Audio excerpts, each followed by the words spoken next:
sakit sa puso, ligaw na pagnanasa, ang sikreto kong relasyon na babaguhin ang lahat.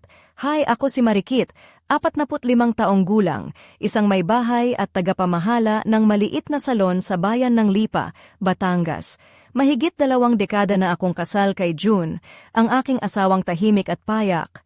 Ang buhay ko ay maayos, simple, at minsan ay nakakadama ako ng kakulangan sa init ng pagmamahal namin ni June. Ngunit isang gabi, dumating ang aking kapatid na si Luningning, dala ang isang lalaking magpapabago sa takbo ng aking mundo, si Miguel, ang kanyang kasintahan na tila isang bagyong hindi ko inasahan. Hindi ko inaasahan na sa edad ko may pwedeng muling magising sa aking puso at katawan.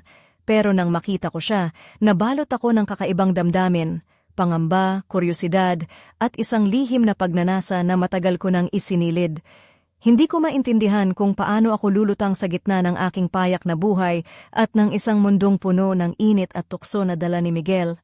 Ang kwento ko ay tungkol sa paglalakbay sa pagitan ng katapatan, pagnanasa, at ang paghahanap ng tunay na kaligayahan sa gitna ng mga lihim. Ito ang simula ng isang kwento na magbabago sa aking buhay magpakailanman. Lumipas ang mga araw ng tila walang kakaiba sa buhay ko. Gising sa umaga, nagluluto ng almusal para kay June, nag-aayos ng salon, at naglalakad pa uwi sa gabi. Ngunit sa loob, may isang apoy na unti-unting lumalaganap, apoy na hatid ni Miguel, ang binatang ipinakilala sa akin ni Luningning, ang aking bunsong kapatid. Isa siyang lalaking ibang-iba sa aking asawang si June, matangkad, malakas, at may presensyang nakakaakit na hindi ko maipaliwanag. Hello, ako si Marikit. Sa edad na 45, ang buhay ko ay simple at tahimik sa maliit na bayan ng Lipa. 20 taon na akong kasal kay June, isang lalaking payak ang katawan at mahiyain sa pagpapakita ng pagmamahal.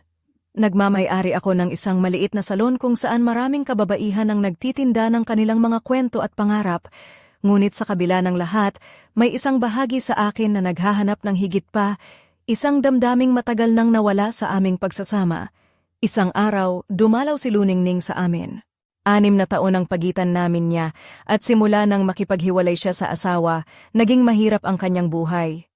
Ngunit ngayon, may ngiti siya sa labi at may bagong pag-asa sa kanyang mga mata. Marikit, may gusto akong ipakilala sa'yo, sabi niya habang nakaupo kami sa sala. Siya si Miguel, ang aking kasintahan. Nang makita ko siya, naisip ko na siya ang larawan ng lakas at sigla.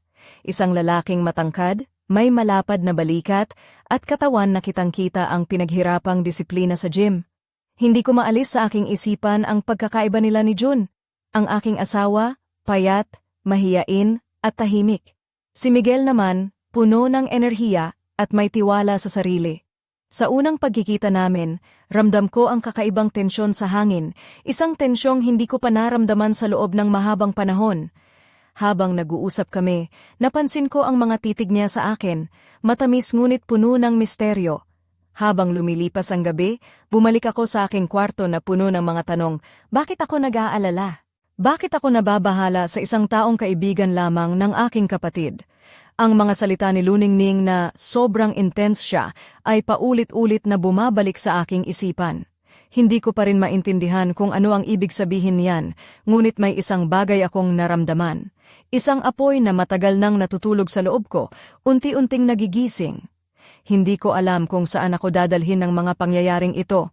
Ngunit isang bagay ang sigurado, ang simpleng buhay ko sa Lipa ay unti-unting nagiging kwento ng lihim, tukso at hindi inaasahang pagnanasa. At si Miguel, ang lalaking iyon, ay ang simula ng lahat. Hindi ko pa rin makalimutan ang araw na iyon nang muling tumawag si Luningning. Sa telepono halatang masaya siya, pero may kakaibang kaba din sa kanyang tinig. Marikit, may gusto akong sabihin sa'yo, sabi niya. Si Miguel ang dahilan kung bakit parang nabubuhay ulit ang puso ko. Pero yung intensity niya sobra talaga.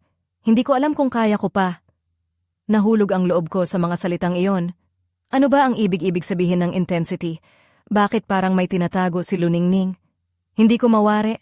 Ako si Marikit, 45 taong gulang, at sa isang maliit na bayan sa Batangas, buhay ko ay umiikot sa pagpapatakbo ng salon at sa buhay pamilya kasama si June, ang aking asawa.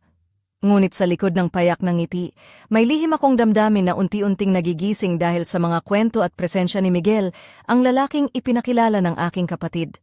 Minsan, habang nag-aayos ng buhok ng mga customer sa salon, paulit-ulit ang isip ko sa sinabi ni Luningning.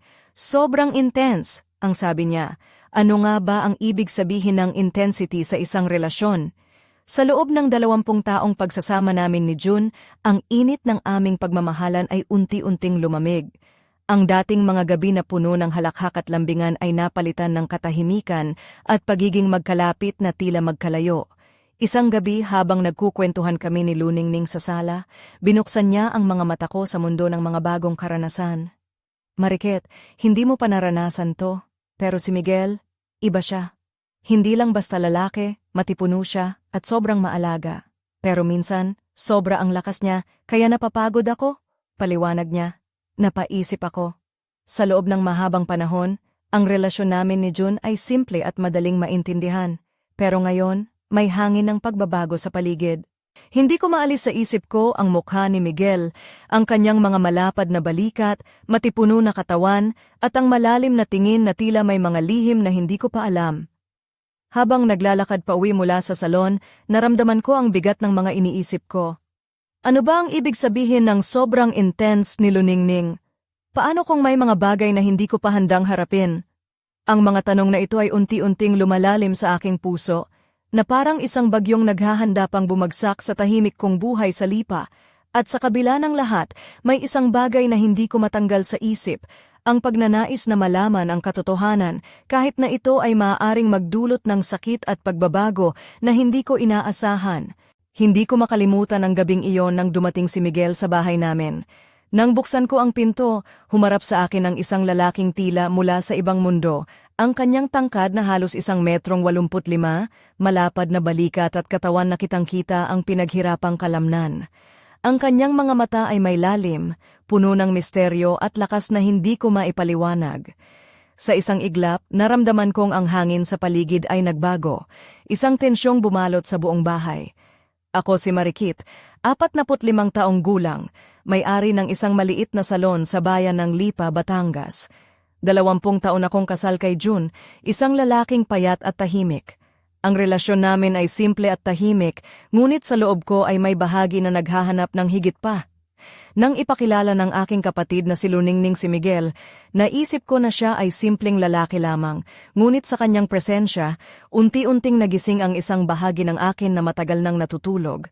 Habang umuupo kami sa sala, nag-uusap kami ng masaya. Sinabi ni Miguel na siya ay isang foreman sa isang kumpanya ng konstruksyon at araw-araw ay nagtatrabaho siya ng husto kaya kailangan niyang mag-gym upang panatilihin ang kanyang lakas.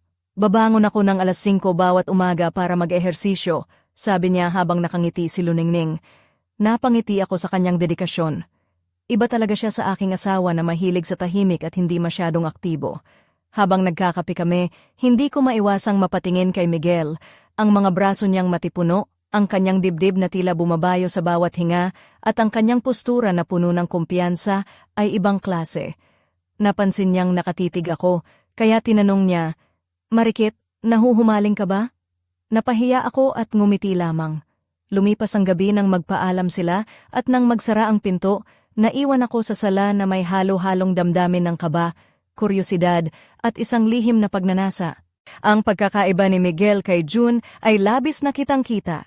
Si June ay payat, may maliit na pangangatawan, habang si Miguel ay matipuno, matangkad at puno ng enerhiya. Hindi ko maintindihan kung bakit, ngunit naramdaman ko na may isang mundo sa likod ng katauhan ni Miguel na nais kong tuklasin. Hindi ko alam kung saan ako dadalhin ang mga pangyayaring ito, ngunit isang bagay ang sigurado. Ang gabing iyon ay simula ng isang bagong yugto sa aking buhay, isang paglalakbay na puno ng mga lihim, tukso at hindi inaasahang damdamin na magpapabago sa akin magpakailanman. Ang gabing iyon ay nag-iwan sa akin ng mga tanong na hindi ko mawari. Nang matapos ang kanilang pag-alis, naglakad ako papunta sa aking kwarto na puno ng magkahalong emosyon, kaba, kuryosidad at isang lihim na pagnanasa na matagal ko nang kinubli. Ang imahe ni Miguel ay paulit-ulit sa aking isipan, ang kanyang malapad na balikat, matipuno niyang mga braso, at ang tiwala sa sarili na nagmumula sa bawat kilos niya. Ako si Marikit, 45 taong gulang, may-ari ng isang salon sa Lipa, Batangas. 20 taon na akong kasal kay June, isang lalaking tahimik at payat. Ang aming relasyon ay naging routine, gising, trabaho, pagkain, tulog, walang halong init at saya. Ngunit ngayon, unti-unti akong nahuhulog sa isang mundo na bago sa akin, salamat kay Miguel, ang lalaking ipinakilala ng aking kapatid. Habang nakahiga ako sa kama, hindi ko mapigilan ang aking isipan na maglakbay sa mga nangyari. Ang mga kamay ni Miguel, malaki at matibay, ay tila nanunukso sa aking imahinasyon. Hindi ko maintindihan kung bakit ako nagkakaroon ng ganitong damdamin para sa isang lalaki na hindi ko naman kasal o kaibigan. Ngunit ang puso ko ay tila may sariling buhay, pumipintig ng malakas sa tuwing naiisip ko siya.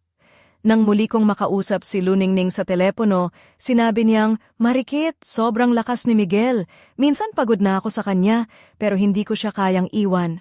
Ang mga salitang iyon ay parang isang babala at paanyaya sa akin ng sabay. Paano kung ang lakas na iyon ay hindi lang pisikal, kundi pati na rin emosyonal? Paano kung ito ang sagot sa mga taong gabi kong hinahanap? Hindi pa kami nagkikita muli ni Miguel, ngunit nararamdaman ko na unti-unti na akong nahuhulog sa kanya, sa isang lalaking naglalaman ng mundo na hindi ko pa nararanasan. Sa likod ng aking puso, may takot din. Takot sa kung ano ang maaring mangyari kung ako'y gagalaw sa landas na iyon. Ngunit ang kagustuhan ay mas malakas kaysa sa takot. Hindi ko alam kung saan ako dadalhin ang mga pangyayaring ito, ngunit ang buhay ko ay unti-unting nagbabago. Mula sa isang payak at tahimik na babae, naging isang babae na may lihim na pagnanasa at bagong pag-asa. Ang kwento ko ay nagsisimula pa lamang at wala akong ideya kung paano ito magtatapos. Ngunit isang bagay ang sigurado, hindi na ako magiging dati pa. Hindi ko inakala na ang mga pangyayaring iyon ay magdudulot ng ganitong kalituhan sa aking puso at isipan. Habang lumalalim ang gabi, nakaupo ako sa sulok ng aking maliit na salon, pinagmamasdan ang mga salamin na naglalantad ng mga kulubot sa aking mukha, mga palatandaan ng pagdaan ng panahon, at mga damdaming hindi ko na kayang itago. Ako si Marikit, 45, at sa 2 dekada ng kasal kay June, naging matatag ako sa mundong payak at tahimik.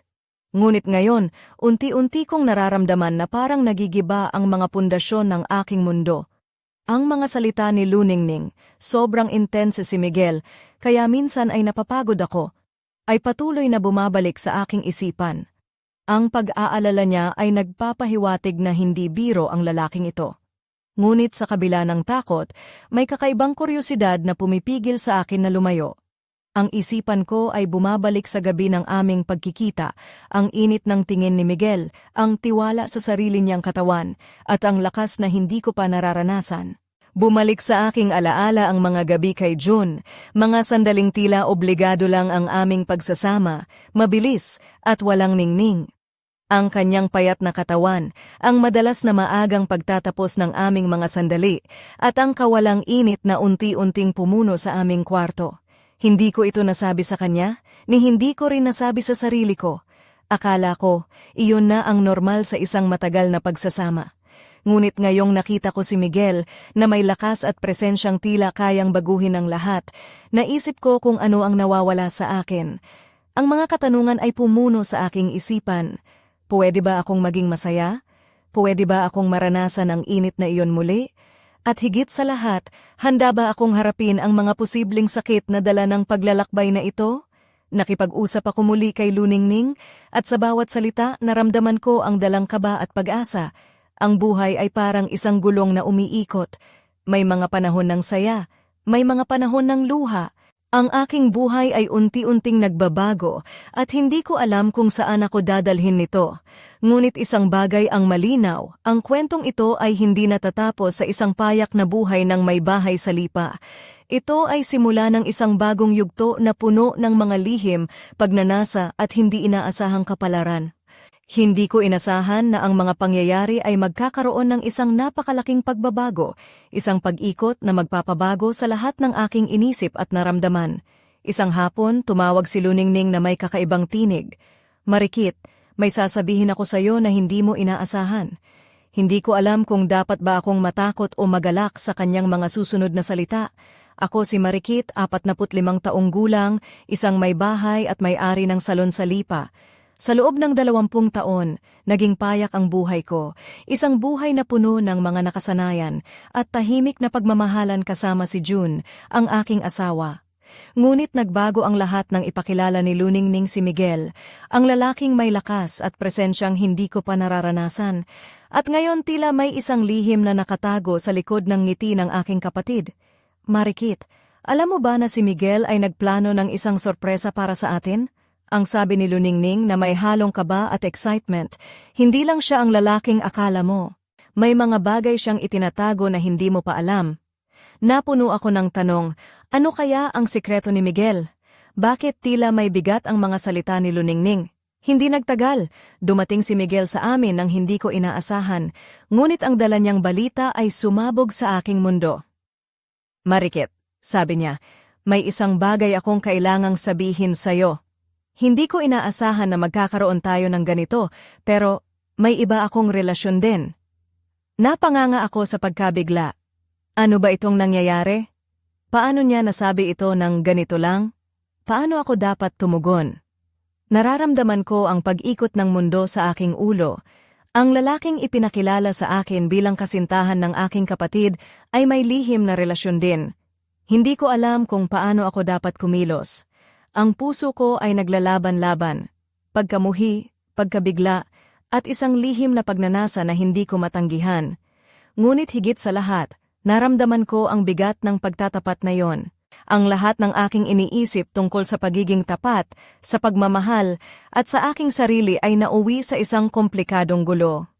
Ang kwento ko ay nagbago, mula sa isang simpleng buhay, ngayoy isang drama na puno ng mga lihim at pagdududa. Ang unang bahagi ng plot twist ay nagsimula, at hindi ko alam kung paano ito matatapos. Ang aking mundo ay unti-unting nagiging isang labirinto kung saan ang bawat hakbang ay puno ng panganib at emosyon. Ngunit sa kabila ng lahat, may isang bagay ang malinaw, hindi na ako magiging pareho pagkatapos ng gabing iyon.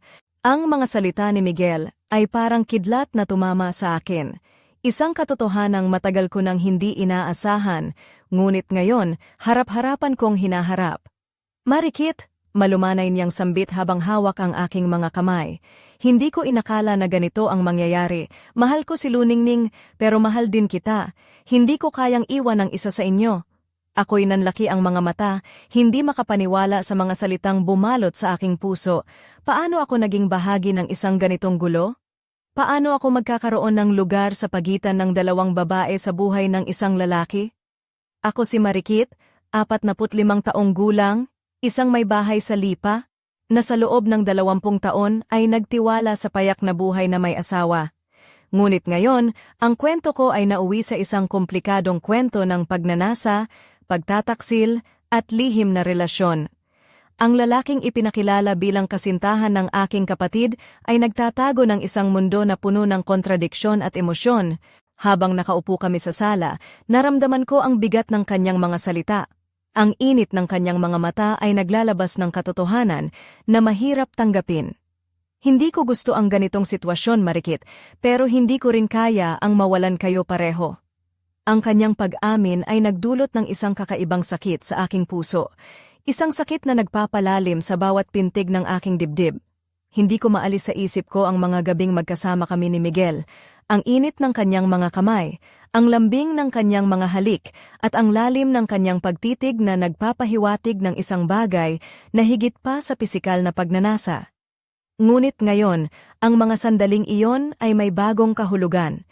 Isang lihim na relasyon na puno ng kapanglawan at panganib. Ang aking isipan ay naglalaban-laban sa pagitan ng pag-ibig at pagkawasak. Ano ba ang dapat kong gawin? Paano ko haharapin ang aking kapatid na si Luningning?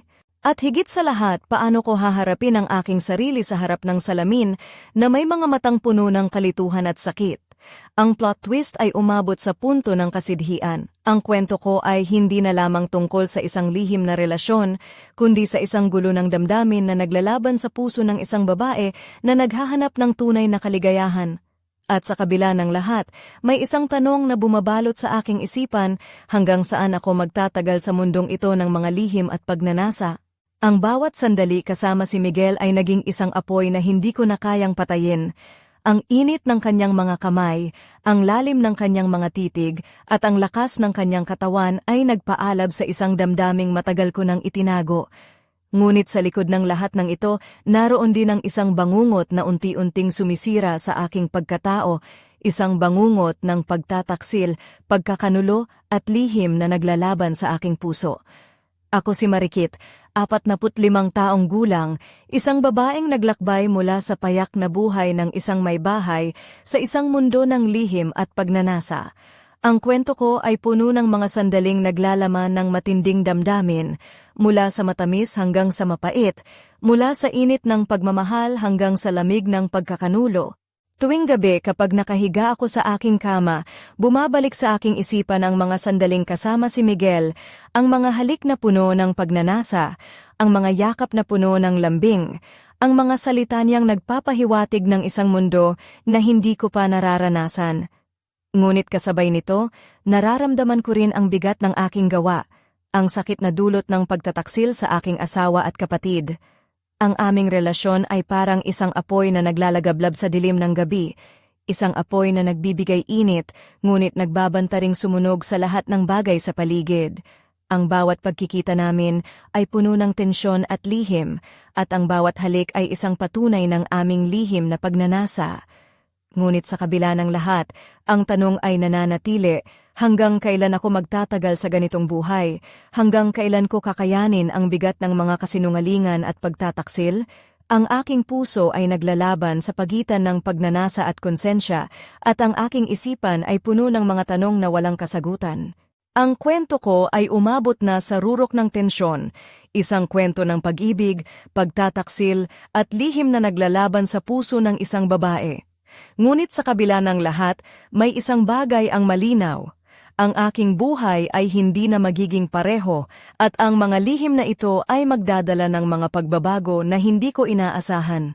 Ang susunod na kabanata ay magpapakita kung paano ko haharapin ang mga pagsubok na ito at kung ano ang magiging kapalaran ng aking puso. Hindi ko inaasahan na darating ang araw na ang lahat ng lihim ay haharapin ko ng harapan, ang sakit, ang pagnanasa, at ang mga desisyong magpapabago sa aking buhay magpakailanman. Sa isang maliit na silid sa aming bahay sa Lipa, nagtagpo kami ni Miguel sa isang gabi na puno ng tensyon at damdamin na hindi ko kayang itago. Ako si Marikit, 45 taong gulang, isang babaeng naglakbay mula sa tahimik na buhay ng may bahay patungo sa isang mundo ng lihim at pagnanasa.